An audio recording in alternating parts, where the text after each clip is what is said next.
I think so much of business comes down to having effective executive leadership teams, but I think the frontline leaders matter. Okay. So, I mean, like, I don't want to make this all Army analogy since we're both West Point guys, but the squad leaders are very, very important. The first line leaders are hugely important. And so I think it all comes down to what are our shared values? Okay. So are we going to lead with authority? Or are we going to lead with empathy? Okay. Are we going to think about being, overly confident or even arrogant as a company? Or are we going to be vulnerable and empathetic to our customers' needs? Right? Are we going to think about employee engagement at a super high level? Or are we going to worry about our own careers and kind of how we progress through the company? Obviously, that's an important part of the dynamic. So I think a lot about all that is around emotional intelligence. It could have been called something around emotional intelligence, right? So I think about this stuff a lot.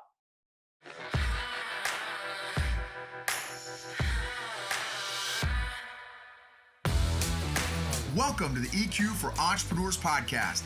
Like most business owners, you already know you need good business and marketing strategies to scale and be profitable. But at some point, you've hit the dreaded wall where you feel stuck and frustrated. EQ for Entrepreneurs is for business owners and leaders who are honest enough to admit that they just might be the ones holding their business back and are brave enough to change that. We're Noble and Kathy, and every week we're having candid conversations about all things emotional intelligence and how growing that has allowed us to get out of our own way and is radically transforming both our businesses and our personal lives. This is the secret sauce strategy for modern entrepreneurs who are tired of hustling without seeing results and want to grow a business and a life that they love.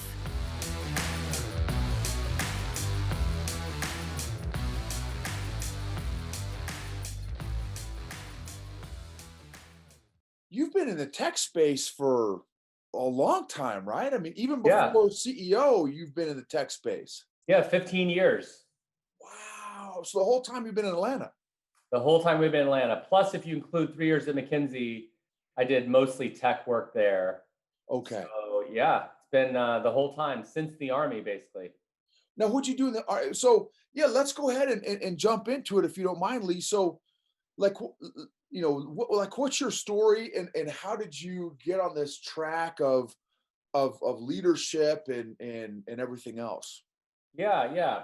So I'll give you the personal side we already talked about. My wife's a huge supporter of my career, and that's a big reason why I traveled, well over 120 days the last 5 years, and I'm more than Delta Platinum, whatever the highest level is. That's me. So start there, and from our history together, I grew up in Virginia to multicultural parents. That was a big part of how I just helped shape the way I think about things and gave me some good habits and some not so good habits that I've worked out over the last, call it 15 years. And but professionally, the way I tell the story, because usually I'm talking to someone who's not military, I say there's three big chapters. There's the military and all the leadership experience I have there. That was a very formative part of my early career. Then a 5-year hiatus, I call it, of learning business, 2 years at Harvard, 3 years at McKinsey, which is long enough to learn the trade of consulting and understand business and understand how to think about functions and industries. And then the last 15 years, progressively growing and applying all that Army experience and kind of business concept experience to a tech and data business. And I'm very lucky to be in a position where I've had great bosses, great teams, and ran over $1 billion revenue business in my last job and managed over 3,000 people. And then took a bit of a risk. I say a risk, but it's a calculated risk. The last 4 months have been running a private equity backed healthcare technology company that I would not call a startup. It's big enough. It's 1,400 people that has an incredible societal mission of helping healthcare communities get paid for the services they provide through a combination of technology and human and domain expertise to identify places where hospitals were underpaid, either pre or post submitting a claim to a commercial or governmental insurer. Wow. Lee, Yeah. that is no joke, man. So man, that's a lot. That's a lot. It's incredible. Yeah. Just what you've done throughout your career and then what you're currently doing. So and feel free, Lee, whatever you're not comfortable sharing too, obviously, please, I want you to feel comfortable throughout the whole thing here. How did your childhood impact your career, your leadership, your core values, maybe your Yeah. decision making? Yeah, no, it's I think about this a lot. On the one hand, I have to thank my parents for giving me the drive to achieve and really think hard about getting into West Point, which is a big deal for me and our family, doing well at West Point and having a career in the Army. My childhood definitely created a lot of drive. And I think it was drive both because my parents had this typical immigrant mentality of you need to do better than us, you need to get a good education. On the other hand, there was a level of scarcity in my household where, my parents were very much, blue collar, you know, people. My dad was enlisted in the army, and having as veterans, what E6 in the army makes. And my mother ran a convenience store. She was a manager at a convenience store. So what that gave me was an extreme work ethic because as opposed to other kids who were going to hang out with their friends on Saturday morning, I had to go to my mom's convenience store every Saturday morning at 4 a.m. and work until noon. And that's when I got to go play, or in my case, I was doing a lot of training for sports. And so I didn't have time to play or go hang out in the neighborhood because I was always working. And my father's idea of teaching me the value of hard work was his side is Mexican American work. Okay. And so therefore I find myself using lots of Army skills, leading by example. When I in the Army as an armor officer, I felt compelled to really understand how the weaponry system worked on a tank. Just like today, I feel compelled to understand how to pitch our value proposition as good as any salesperson in my company, or understand the code base, not that I'm a programmer, but understand the inner workings of our software, right? So that leading by example is huge. Dealing with decision-making under pressure is huge, because today in business, the stakes aren't as high as what we dealt with in the Army. And so I had a lot of lessons learned. However, one thing the Army and McKinsey teaches you that implicitly that I think is different from how I've operated the last 14 years is there's a tendency to lead with authority. So I read a lot of books, and one of the business books that sticks with me is a book by Cialdini. I think it's called Influence, and hold up, I'm gonna plug this in my computer. There's 7 modes of influence. And one of them, the least applicable, the least effective in business is appealing to authority. And not that you go around in the Army saying, well, do this because the commander said, or McKinsey, you do this because the partner said, but there's this implied hierarchy that people need to do what you say, and you are leading as an officer or leading as a client team leader at McKinsey. And it's not bad, right? I'm not saying it's overly pejorative to lead with authority, but that is kind of the mode of leadership in large part that the Army teaches, along with leading by example, which is great. Understanding the needs of this concept of servant leadership. And so what happened, I think, in those 4 years at West Point, 5 years in the Army, and 3 years at McKinsey, which is you get in this mode I call of image management. Okay, so the definition of ego, I think about this a lot, is the desired perception of oneself. And a derivative of that is this concept of image management, projecting the image you want others to perceive you in. And as a lieutenant in the Army, you want everyone to think you are professional. You want everyone to understand you are calm under pressure. you actually hold back from your real self to some extent, such that soldiers don't see you nervous.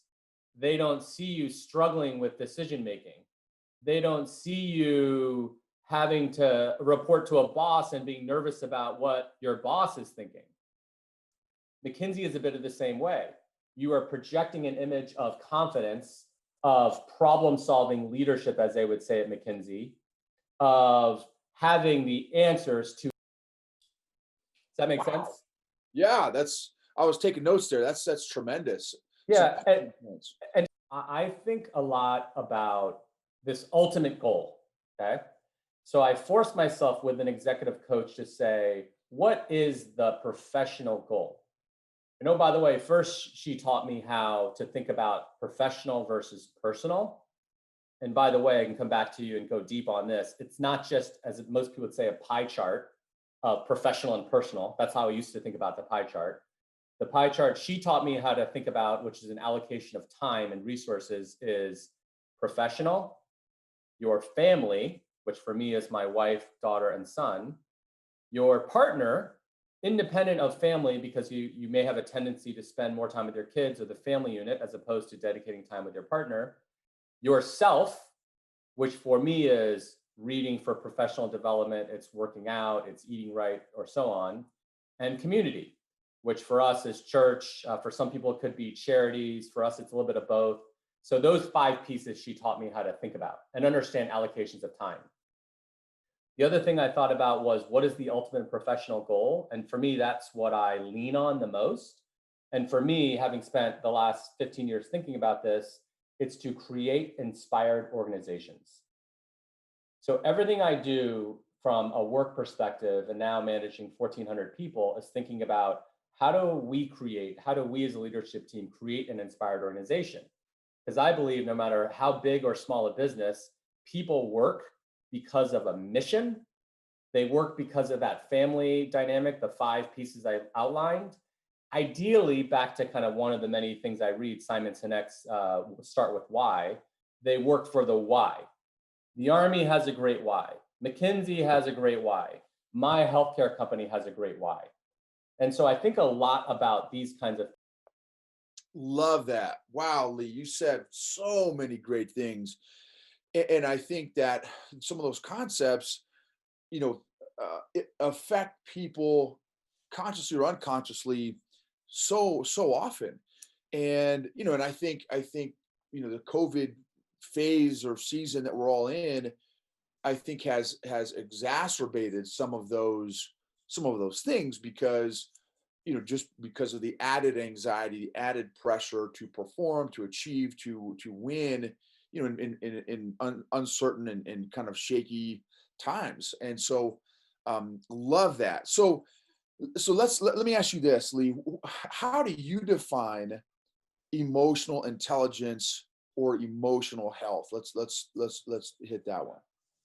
So, I don't have a perfect answer to this, but I do think it starts with a high degree of self-awareness. I think that's a huge component of understanding, having emotional intelligence. I think for me, it's understanding how to influence and how others may perceive you and how others perceive the world. So having awareness of what people's goals are, what their drivers are.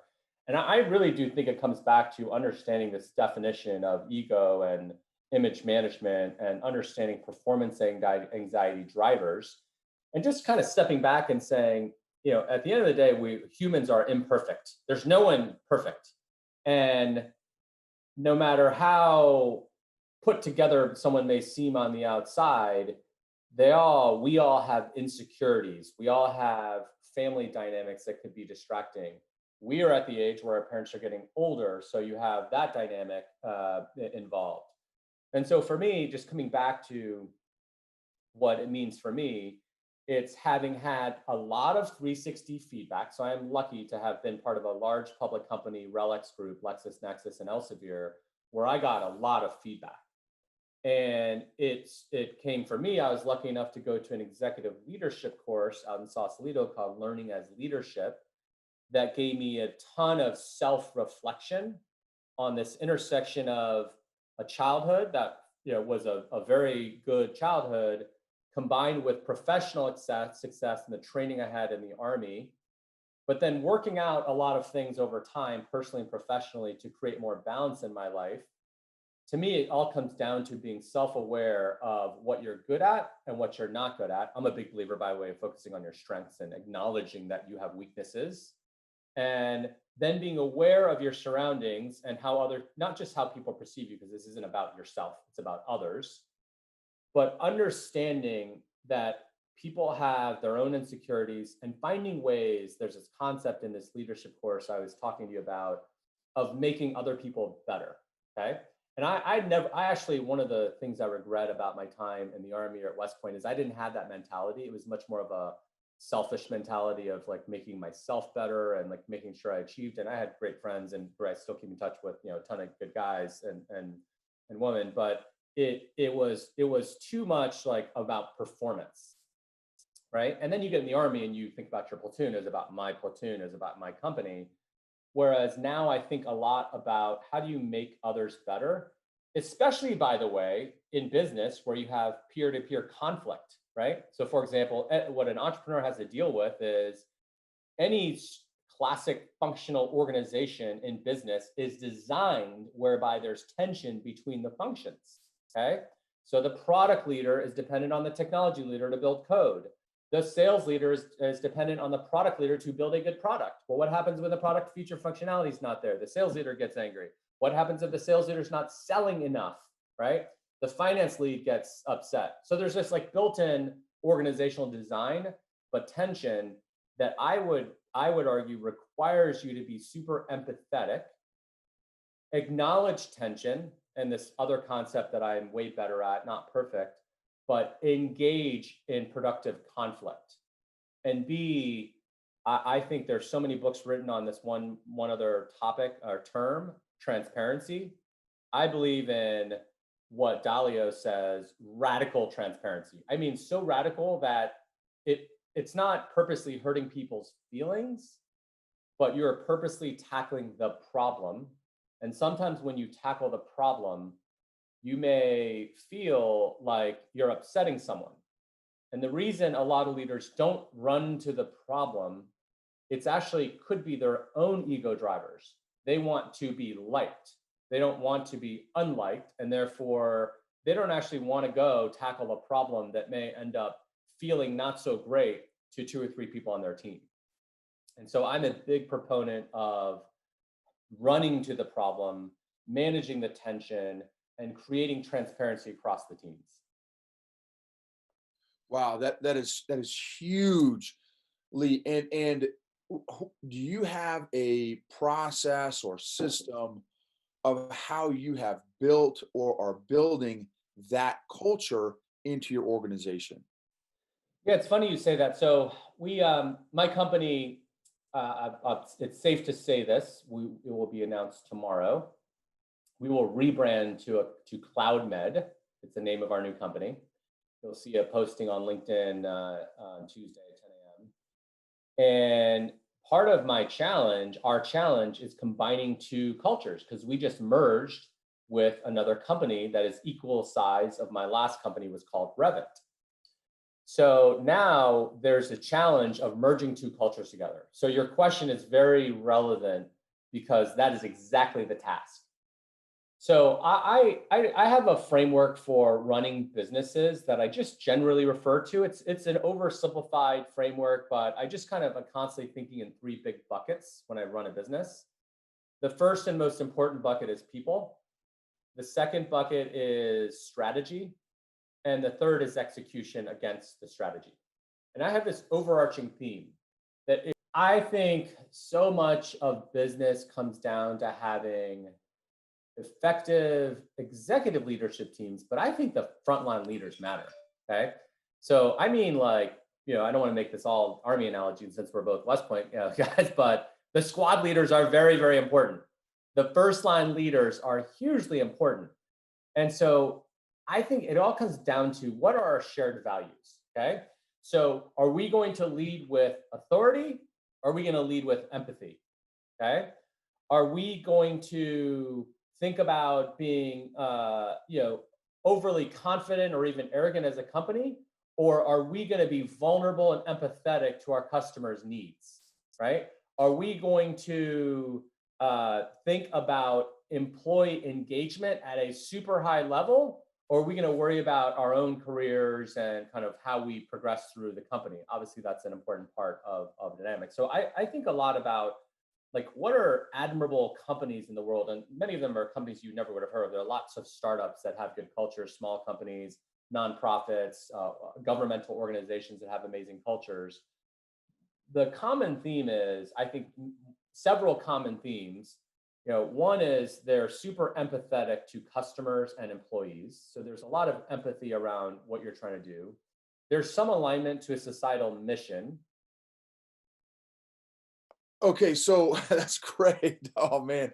So do you have an intentional process that you develop EQ or awareness? You've mentioned awareness a lot, and you're absolutely right. Everything you've mentioned is all EQ stuff. I mean, it's so, man, this is such good stuff that you're saying, Lee.